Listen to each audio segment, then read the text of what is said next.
Boop. Happy Tuesday. Today is Tuesday, August the 31st, 2021. Today's daily Bible readings come to us from Psalm 144, 9 through 15, Song of Solomon, 5, 2 through 6, 3, and then 1 Peter 2, 19 through 25, or you could have read Psalm 106, verses 1 through 6, and then 13 through 23, and then 47 through 48, or Deuteronomy 4, 15 through 20, and then end up again with 1 Peter 2, 19 through 25. I'm going to look at the text from Deuteronomy and talk about the temptation to form idols. God's got the people out in the land, right? And he's giving them instructions, right, through Moses. And Moses is warning them about this temptation that they're going to have specific to form idols, specifically to worship things that are created beings and to create their own images of them, i.e., the golden calf.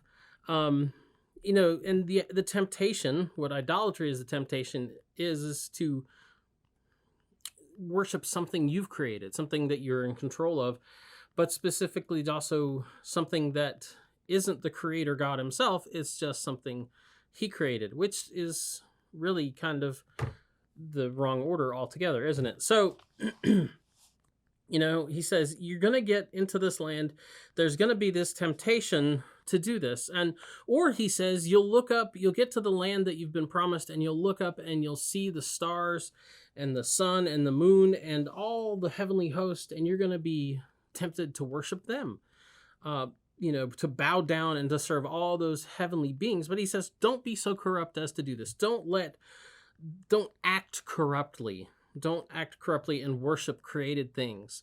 Either things that God created or things that you create yourself. And don't worship the heavenly beings, because that's not what they're there for. That's, leave that to the other nations. But that's not what you've been created for, because he points out that you've been pulled out of the fire.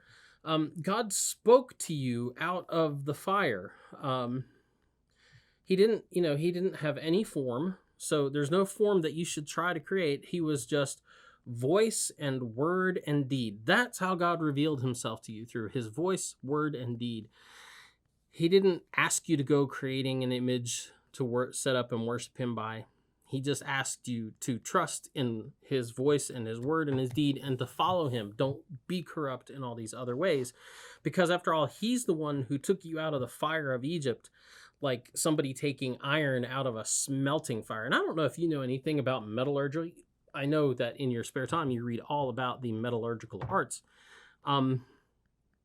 But iron is a pretty tough material to get out of its rocks that it's naturally present in, and it takes a lot of heat and a lot of fire. It's a pretty arduous task, and that's really what he's saying that people went through in Egypt.